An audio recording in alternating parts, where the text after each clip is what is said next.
The Big Lift wasn't just George Seaton's most audacious departure from his own filmography. It was a Cold War propaganda picture that the Soviets tried to sabotage with loudspeakers while it was being filmed, that was financed in part with money the studio could not legally remove from a defeated nation, and that exists on screen today only because Montgomery Clift turned down the role that would have made him a legend in order to make the role that almost nobody remembers, a decision made, depending on which memoir you believe.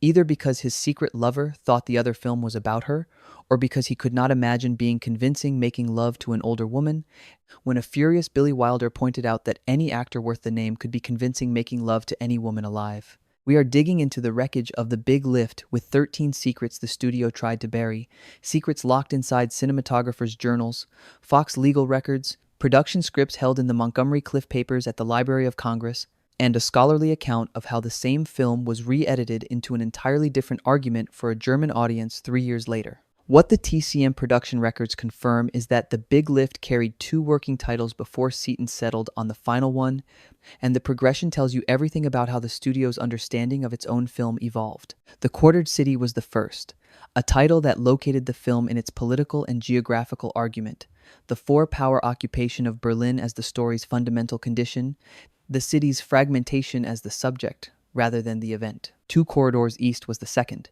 a title that signaled movement, the narrow air lanes through which the supply planes flew, the logistical precision of the airlift itself. What 20th Century Fox finally released as The Big Lift discarded both in favor of a phrase that was simultaneously literal and rhetorical. The physical act of airlifting supplies into a city, and the moral act of lifting a people from desperation. The title the marketing division approved was the most emotionally unambiguous of the 3. It was also the most propagandistically useful. And the film it described, which was considerably more uncomfortable about American authority, considerably more honest about German complexity, and considerably more structurally dissonant than any of its 3 titles suggested, remained buried under whichever label you preferred to apply to it. What cinematographer Charles Clark documented in his American Cinematographer account of the production, and what no promotional material for The Big Lift ever publicly acknowledged, is that one of the primary institutional motivations for making the film in Germany at all was financial rather than creative. 20th Century Fox had accumulated substantial revenue from German distribution of its earlier releases, but post-war currency controls and occupation regulations had effectively frozen those earnings inside the country. The funds could not be repatriated. They sat, inaccessible, in German accounts, while the studio's accountants calculated the opportunity cost of leaving them idle. The solution was to spend them in Germany, on a production that required German locations, German crew, and German infrastructure, thereby converting frozen foreign earnings into American content without triggering the regulations that would have blocked their removal. The film about American generosity toward a besieged Berlin was produced in part because it was the most economical way for a Hollywood studio to access money it was otherwise prohibited from spending. That is not an argument against the film's sincerity. It is simply the financial reality underneath the humanitarian gesture, documented in Clark's own account, available to anyone who reads the right journal, invisible in every piece of publicity the studio released. George Seaton arrived at The Big Lift carrying a filmography so constitutionally opposed to its subject matter that the assignment reads, in retrospect, as either an act of institutional desperation or an act of institutional genius. He had written The Marx Brothers: A Day at the Races. He had made Betty Grable musicals. He had written and directed Miracle on 34th Street, the Christmas film about the existence of Santa Claus that had won him an Academy Award for Best Screenplay in 1947. His most recent productions before The Big Lift were light comedies and domestic farces. There was no entry in his professional record that predicted any facility with divided cities, Soviet blockades, or the human consequences of total war. What Seaton understood, and what his direction demonstrates on screen, was that the film the Air Force and the State Department wanted him to make, an unambiguous celebration of American resolve, was not the film the material required. The man who had written Miracles on 34th Street went to Berlin and found something considerably less miraculous. A city in ruins, a population morally compromised by its recent history, and an American military presence that was simultaneously heroic and deeply, uncomfortably human. He filmed all of it. The Christmas movie director made the most morally complex American film about occupied Germany that 1950 produced, and the studio promoted it as if he had made the one they commissioned. The most consequential decision in Montgomery Clift's professional life was made in the spring of 1950, and it was made in favor of The Big Lift. Clift had been signed by Billy Wilder to play Joe Gillis in Sunset Boulevard, the struggling screenwriter whose dead body opens the film, whose relationship with the delusional Norma Desmond is the story's entire moral architecture, and whose performance, as eventually delivered by William Holden, became one of the defining portrayals in the history of Hollywood cinema. Clift withdrew 2 weeks before filming began. The reasons multiply in the telling that the role of a young man involved with an older woman was too close to a character he had recently played and felt he had been unconvincing in, that his secret lover, Libby Holman, a singer whose young husband had died in mysterious circumstances, believed the script was about her and pressed him to refuse, that he simply could not imagine being convincing in that specific dynamic. Wilder's response, delivered in the fury of professional abandonment, was the most precise assessment of an actor's failure of nerve ever recorded. If he is any kind of actor, he could be convincing making love to any woman. Holden stepped in. Sunset Boulevard became the film it became. Clift made The Big Lift instead. The film about a naive American sergeant who falls in love with a German woman and is deceived, which is, if you read it carefully, almost exactly the dramatic situation he had just refused to inhabit on a grander scale. He turned down a Wilder masterpiece to make a Seaton procedural. The irony is total and irreversible. Before Cornell Borchers played Frederica Burkhardt, the role belonged to Hildegard Knef, and the circumstances of Knef's removal from the production are among the more morally complex personnel decisions in post-war Hollywood history. Knef was, by 1949, the most significant actress in the nascent West German film industry. The star of The Murderers Are Among Us, the first German film produced after the war, a woman who had survived Berlin's final months dressed as a male soldier and who had been imprisoned by the Americans before earning her freedom. She had the specific authority of lived experience that the role of Frederica required. She arrived in Berlin on June 16, 1949, ready to begin filming. Seaton and producer William Perlberg had by then been made aware of the circumstances of her wartime relationship with Ewald Demandowski, the Nazi head of Toby's film, an SS officer, her lover, a man who told American investigators they had married as prisoners of war in an attempt to avoid Soviet prosecution. The framing of The Big Lift as a story about the risks of fraternization, of Americans trusting Germans they could not fully know, made Knef's continued presence in the film a liability the studio concluded it could not absorb. She was fired. Cornell Borchers, a relative newcomer without Knef's biographical weight or her moral complexity, was cast as her replacement. The role of the German woman who deceives the trusting American was stripped of the actress who had most directly lived the ambivalence that role required,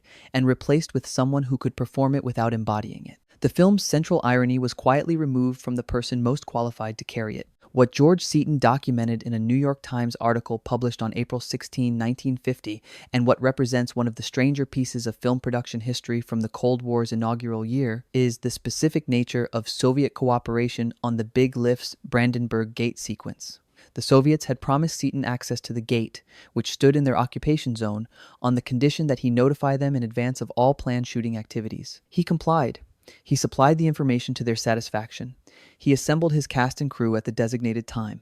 The Soviets then set up loudspeakers directly adjacent to the set and began broadcasting propaganda. The proximity of the Soviet sector's Young Communist League members made sound recording impossible through the entire sequence. The Soviet authorities had formally cooperated with the production and informally ensured that the cooperation would produce nothing usable. Seaton shot everything in silence and dubbed the dialogue in post-production.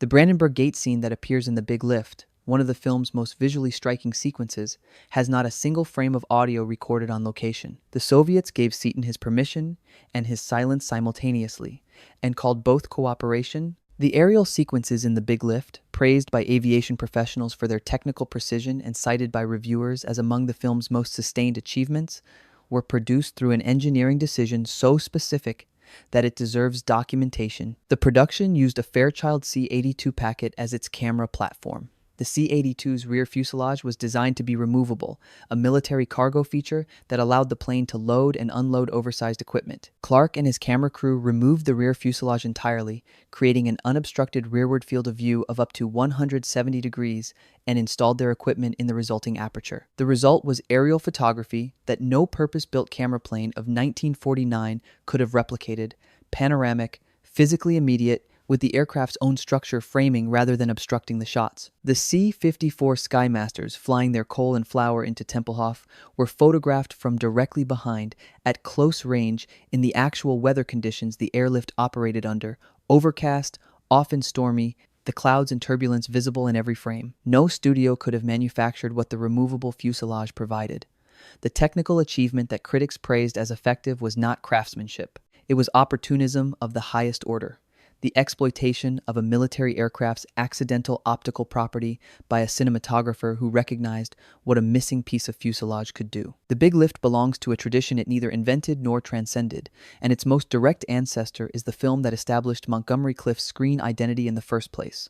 Fred Zinnemann's The Search from 1948, the Swiss-American co-production in which Clift played a young American GI in post-war Germany who befriends a traumatized child displaced by the war. The Search had been so precisely naturalistic, shot in the actual rubble of Nuremberg, with a cast of non-professional survivors alongside Clift, that audience members had written to the production company, assuming Zinnemann had cast an actual soldier in the lead role. Clift's performance was the film's invisible architecture, so devoid of display, so organically inhabiting the space between fiction and documentary, that the performance was indistinguishable from the reality surrounding it. The Big Lift asked Clift to return to exactly that register. The American in ruined Germany, the soldier who discovers what the war has left behind, but this time without Zinnemann's rigor and without the Search's moral clarity. Seaton's film was neither as formally disciplined as The Search, nor as historically honest as it wanted to be. What it had, in Clift's performance, was the ghost of the earlier film. The accumulated authority of a man who had already been this person, in this landscape, 2 years earlier, and who carried that prior inhabitation into every scene. What film history scholar Tobias Hochscherf documented in a 2019 journal article, drawing on Fox legal records and the UCLA Special Collections Scripts Archive, is that The Big Lift was subsequently released in West Germany in 1953 under the title Es begann mit einem Kuss.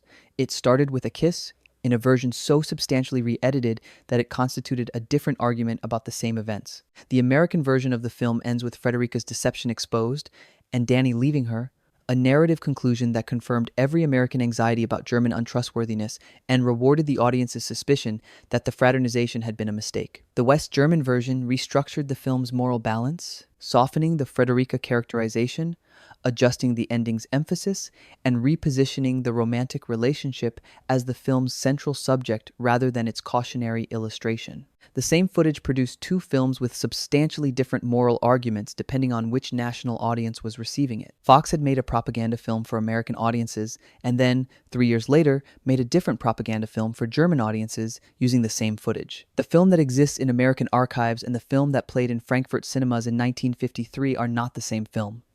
Most discussions of the Big Lift address only one of them. Among the holdings of the Montgomery Clift papers at the Library of Congress is his personal annotated copy of the 167-page Big Lift screenplay, a document that records the production's pace and instability in its physical condition alone. The script went through revisions on August 1, August 22, and September 2, 1949, in the weeks immediately before the Berlin location sequences were filmed. Sections were rewritten as many as 3 times in that compressed window. Clift's annotations, handwritten, working through character motivation and line emphasis with the precision of an actor who used the page as a rehearsal space, document a production moving faster than its star was comfortable with, a script in flux while the cameras were loading. The tight schedule that Fox imposed, driven partly by the frozen funds that needed to be spent and partly by the political sensitivity of filming in a still occupied and still divided city, meant that the intellectual architecture of the film was being revised while its physical architecture was being assembled.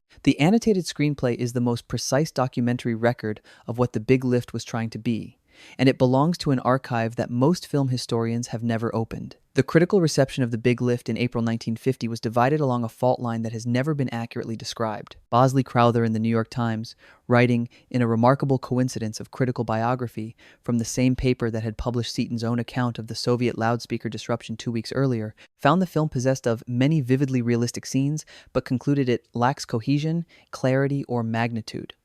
Variety praised the film's masterful scripting job and the performances while noting its documentary ambitions approvingly. What neither review identified was the structural argument that the film's formal division between its documentary surface and its melodramatic interior was actually making. The film's lack of cohesion was not an accidental failure of craft. It was the precise visual record of what a propaganda assignment looks like when the filmmaker is honest enough to show what the propaganda is covering. Seaton had been commissioned to make a film celebrating American generosity toward Berlin. He made instead a film about what American soldiers actually think and feel in an occupied country, including the resentment, the bigotry, the naive trust, and the capacity for genuine decency coexisting in the same people. Critics measured the film against the coherence they expected.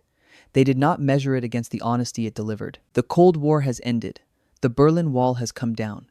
The four-power occupation of Germany is a historical artifact. And The Big Lift, filmed in the rubble of Berlin in 1949, released less than a year after the blockade it depicts was lifted, distributed in two substantially different versions to two substantially different audiences, has emerged as the most precise contemporaneous document of what the Cold War's first crisis actually looked and felt like from the inside. The film's discomforts, the American soldier who beats a German civilian nearly to death because the civilian was once his prison guard, the German woman who uses an American's trust as an escape mechanism, the four-zone occupation that produces a city governed by competing and incompatible administrative logics are not dramatic devices. They are observations. Seaton photographed them in the actual locations where they occurred, with the actual military personnel involved in the actual weather, less than 12 months after the events ended. What the critics called incoherent was a film that refused to impose retrospective order on a situation that had no order. What they called lacking in magnitude was a film that had been made inside the event it was depicting before anyone could know what its magnitude would turn out to be. The film that survived, re-edited for German audiences, financed by frozen profits, photographed through a missing fuselage, sabotaged by Soviet loudspeakers, made by a director better known for Christmas Miracles, is imperfect. It is also, in its imperfections, more honest than the coherent masterpiece its studio had commissioned. Seaton filmed what he found in Berlin in the summer of 1949. Rubble, complexity, human beings doing difficult and morally uncertain things in a landscape that offered no stable ground. Clift annotated his script in the margins and carried the authority of a prior inhabitation of this exact territory. Hildegard Knef, the actress most qualified to embody the film's central ambivalence, was fired before a frame was shot. The Soviets gave their permission and brought their loudspeakers. Fox spent its frozen marks, and the film that resulted, the one that Crowther found incoherent, the one that Fox re-edited into a romance for German cinemas, the one that exists in Clift's annotated pages at the Library of Congress as a record of how fast it was all moving, became, through the accident of its own production conditions, the most documentary record of Cold War Berlin that Hollywood ever produced. But here's the question that The Big Lift leaves embedded in that doubled release, in those two versions of the same footage, making two different arguments to two different nations. If a single film can be re-edited into a propaganda instrument for the country it was originally made about the same footage, the same performances, a different arrangement producing a different moral, then what exactly is the argument of any film you have seen only in one version? And if the answer is that every film has a German version and an American version, and the one you watched was only one of them, how many other films in your library are making arguments you have never been shown? Leave that in the comments. If this investigation changed how you see The Big Lift, leave a like, because there are 1,000 films with buried secrets that deserve the same forensic attention, and the algorithm needs to know this kind of digging matters.